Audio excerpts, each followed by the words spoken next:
And let's get to the details now. Yesterday, Vice President Dr. Mahamudu Bawumia spent more than 2 hours at the multimedia town hall meeting, listing a host of achievements made by the Akufo-Addo administration in the last 100 days in office. He mentioned 103. Actually, he added one later.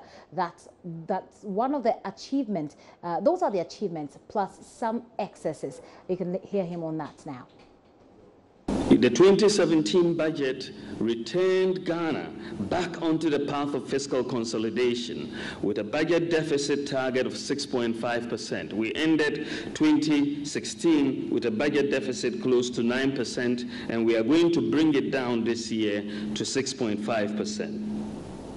Government also created a lot of fiscal space by capping earmarked funds to 25% of government revenue and realigning expenditures to government priorities. This capping of the earmarked funds is a remarkable reform.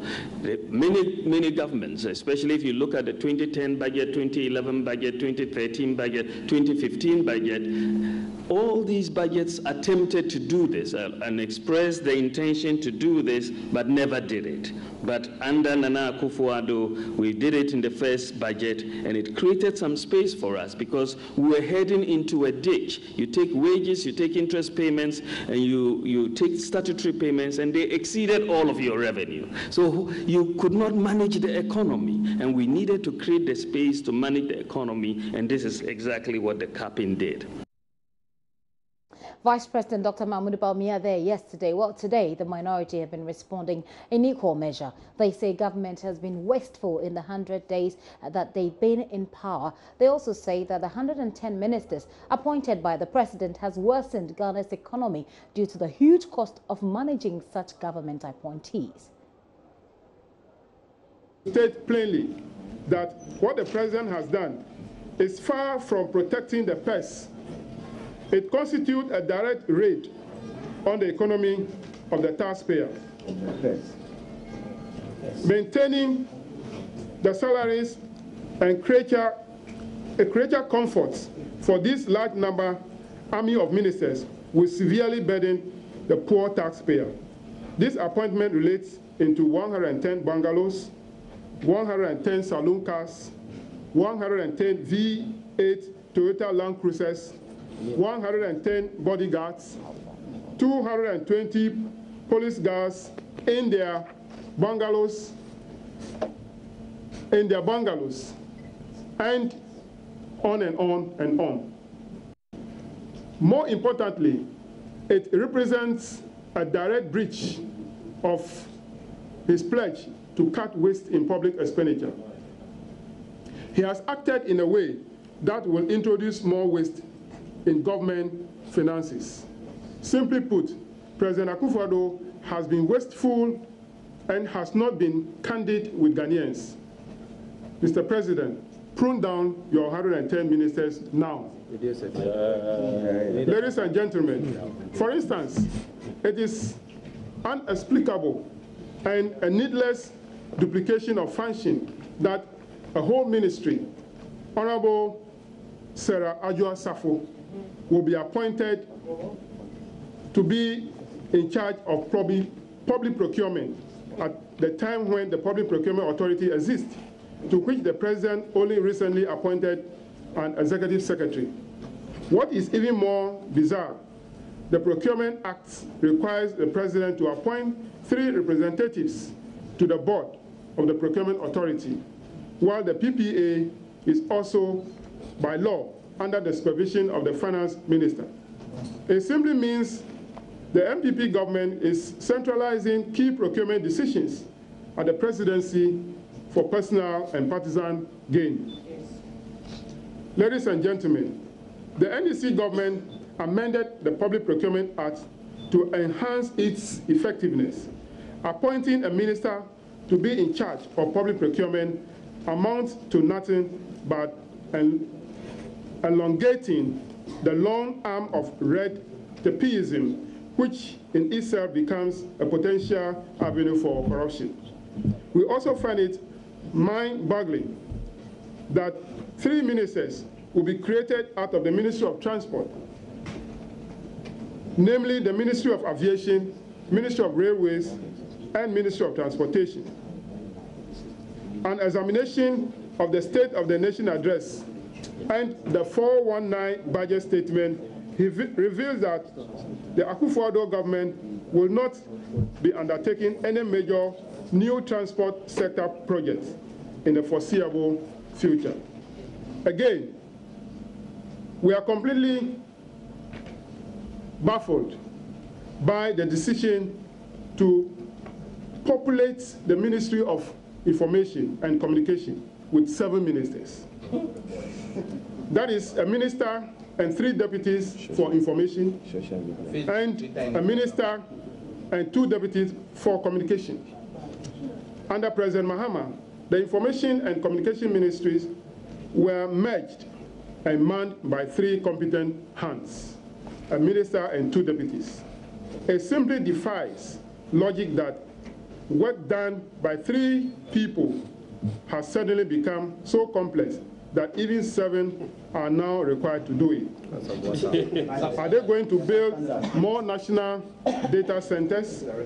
Are they going to set up more state-owned telecommunication centers? Are they going to beat the gong in every village every morning to disseminate government information? Again and again, this is yet another bad example of a party that claimed to have the men, but have proven per their actions to be incompetent too early in the day.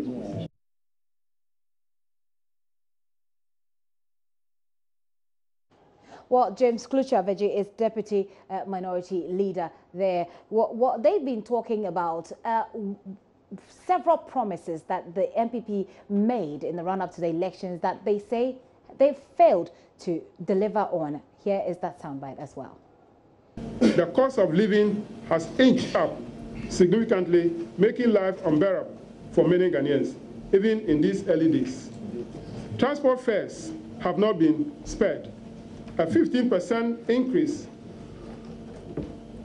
has been slapped on all fares of all destinations, and this has simultaneously triggered further increases in all goods and services. We are fully aware that it is early days yet, but this should remind government that at a time when they appear more interested in bloating the size of government and unleashing violence on innocent citizens and political opponents, economic realities are gnawing hard at the ordinary Ghanaian.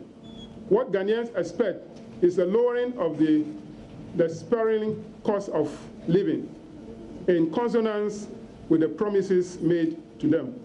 Another major promise that President Akufo-Addo has broken is his failed promise to Ghanaian contractors. On 31st October 2016, he promised the contractors that he will pay all debts owed them within the first 100 days of his ascension to the presidency. It has been 100 days and still counting. And Ghanaian contractors are asking, Nana, Nasikanu Wahi. 419. Nana, where is the money you promised? 419. Ladies and gentlemen, where is the money? What has become of this promise? In the last 100 days, the Akufo-Addo government has been badly exposed with regards to the funding of their poorly conceived campaign promises. It has become clear that when they evaded critical questions about how they were going to fund the many lofty promises made to Ghanaians, they were in fact exhibiting cluelessness.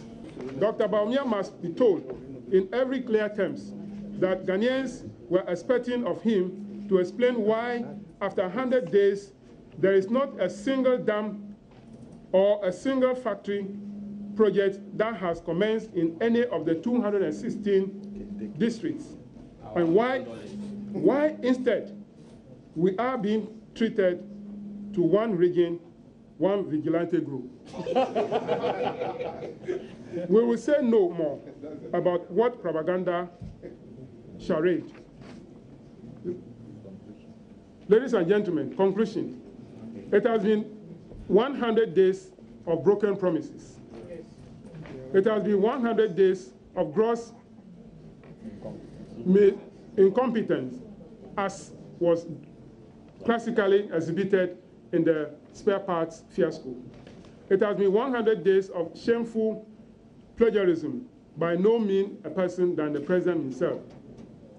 It has been 100 days of proceed on leave and dismissal of over 14,000 workers from the National Service, Cocoa Board, police training, recruits, nurses, teachers, local government service staff, etc. It has been 100 days of hardships.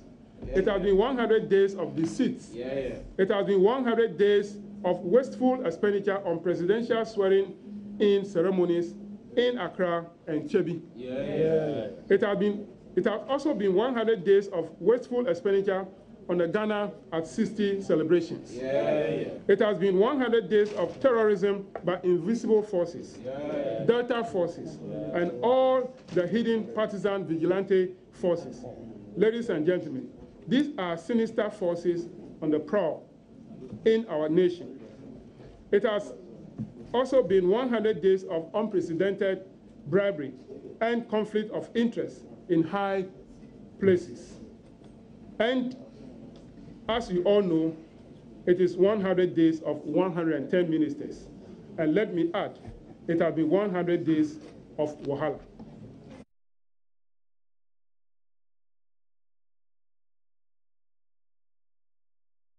100 days of wahala, 100 days of broken promises. That's how the NDC, or the minority in Parliament, put it. Very soon I'll have a Member of Parliament for Ningo Pram, Sam George, join me in the studio for a quick discussion on that. But right now, let's move on with some other stories as we wait for Sam George. Now, well, we've scaled through another Easter season, and many Christians traveled the length and breadth of the country on various crusades. Others also made their way to hometowns to greet family and get some reunion moments with their families as well. One remarkable thing this year appears to be is that in this year appears to be the absence of the usual reports of road accident. We'll find out from the experts if indeed this is the case and what went right, so that perhaps we can build on that. In the studio with me now is DSP Alex Kweku Obeng. He's responsible for education, research and training at the Motor Traffic and Transport Department, and he joins me now in the studio. So thank you very much for coming. Thank you.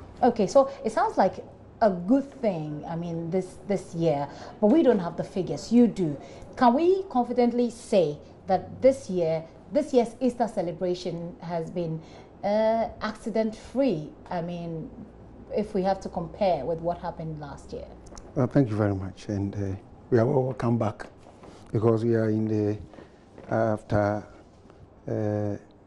2017 Easter holidays, and it was part of our strategies. Okay. Because prior to the Easter, we had a very bad experience as a country because our responsibility to protect public health and safety was dented by a surge right after the Christmas, and so we experienced high increase in road crashes and associated deaths and injuries in the first quarter. And so right into the in planning towards the Easter, we try to be very proactive and reactive. Okay. And so we increase our sensitization activities and awareness creation efforts to lorry parks and transport operators and media houses and at various lunches and fora. And it's that posture that we took into the Easter. Okay. And we were also very reactive. And in the process, we have seen positive change on the roads with regard to crashes that occurred. Okay. We are comparing last year, December, what do you call March 25th to 28th, where the Easter festivity fell to this year, 14 to 17 April. And what we can say is that generally, preventable crashes the incidence of preventable crashes reduced by 9.77% from 130 crashes that were recorded last year to 120 this year. Okay. And vehicles that were involved in crashes that got damaged and killed others and all that, both private, commercial, and motorcycles, also reduced by 10.59%. Okay. From 217 to 194. Oh, okay. And associated pedestrian knockdowns also reduced by 27.77% from 36 last year to 26 this year. And those that got injured in the whole process of these reported crashes also decreased by 29% from 131 last year to 93. Okay. The only unfortunate thing that happened was that though we had minimal crashes this year, deaths increased from 17 to 25 by almost 47.05%. And within with the vehicles that got involved, motorcycle also saw an increase from 25 last year to 30. So had it not been this motorcycle increase and deaths, we would have registered a relatively quiet 2017 Easter period. I see. Yes. I see. But what can we read into the increase from 17 to 25 of the number of deaths as compared with last year? What accounts for it? Which area is this, by the way? I think was commercial drivers helped in this process of ensuring there is a moderation on the road. Private road users with vehicles and motorcycles rather created some problems for us at strategic at locations like on the N8 between what do you call Cape Coast or Mori, Cape Coast, or Yamranza to Kumasi, particularly at Nasin area, where we had a registered, unregistered vehicle, unregistered saloon vehicle crashing into a pickup. So you can say we're looking at the Central and Ashanti regions. Yeah, Central in particular, and then Central also in particular. Accra also contributed, and then Western and Eastern.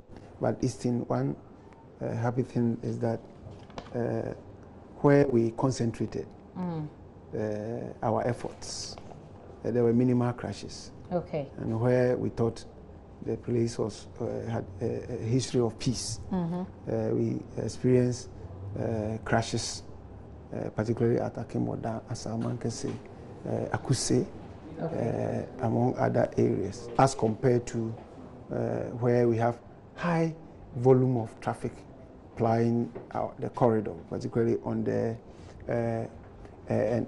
between Accra and Kumasi road through Nkoko. We saw high vehicular traffic, but there were minimal or fatal crashes on the with private road users and more preventable crashes, and motorcycles also particularly prohibited passengers getting crashed. And so and we know the areas of attention, the areas that require attention. Basically, you're saying that because of the education, the public sensitization exercises that you've conducted, you're seeing reduction in the indiscipline among public transport. But then there's an increase in private transport. What is the way forward to do I think first of all, you realize that we concentrated very much on the commercial operators. It yielded positive results. However, it's also private owners and unless you use the media, among others. We try to go to churches across the country and mosques and all that. And we met at various lorry parks to operators and difficult to get passengers and pedestrians at the lorry park and all that. And it's also sometimes it's difficult to measure whether you read the messages. And all that. However, we think we have to other passengers and pedestrians alike and road users and the schools and all that. We will carry it there, and we hope that we will yield results, because what we did, we observed also a decrease in pedestrian fatalities and injuries, and when we sustain proactive efforts of police and together with our stakeholders. And let me remind you also that the same period we also strategically partnered with our transport operators and stakeholders, National Road Safety Commission, DVLA. We were all over, and we worked together. Okay. And police also enhanced our reactive or creative okay. We have in studio Kwame Etiahene, who is with the Road Safety National Road Safety Commission, and we're just having this. You're welcome to the show, by the way. We're just having this conversation about how we seem to have recorded less accidents this year, even though we've seen an increase in in people who have died as a result of accidents. It appears that if you compare generally the statistics, you compare generally, there's lower incidences of accidents.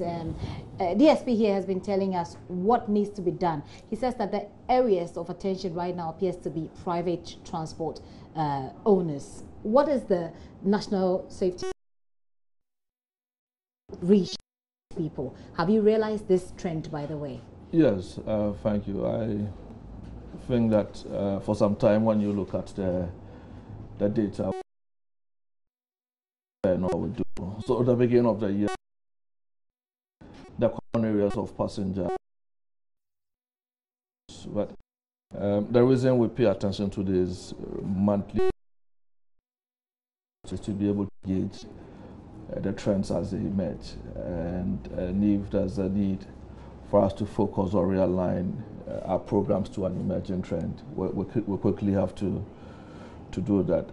If you look at our approach, in which peculiar targets, we need to intensify our direct engagement efforts, reach out terminals to talk to commercial drivers, but oftentimes we also can do a number of activations on the media. That I believe we have to intensify as much as our presence on social media, because the constituency and the number of people who are vehicle owners and are very active. We want to look at these figures very closely. Get these images that focus wouldn't change much. Look at the passenger, commercial, as much as pedestrian issues, because we can't. Yes. Okay. So if we're able to force significant reductions in those areas, so wait till the end of the year, hopefully. Yes, yes. And one commercial vehicle is involved in a crash, it impacts on several,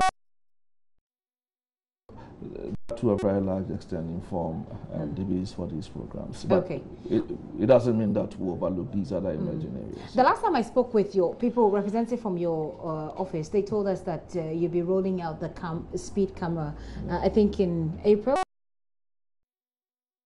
About middle of the year. Okay. So is there a progress report on that project? Yes, I think that... very brief.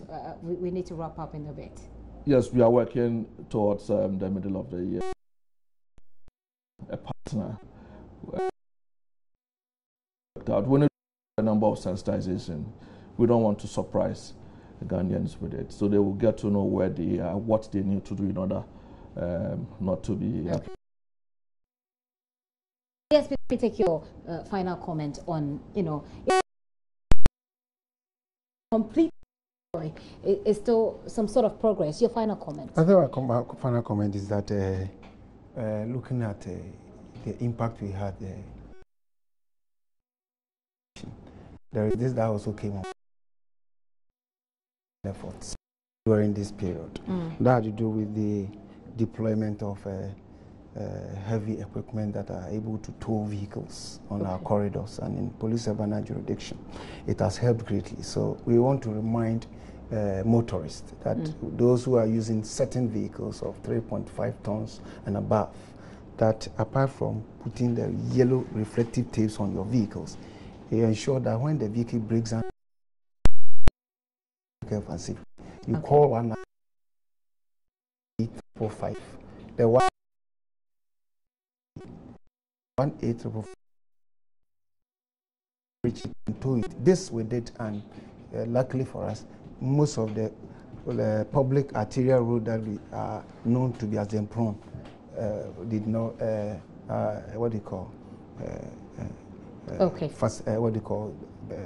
registered any incident or fatal crashes. Well, thank you so much for passing through.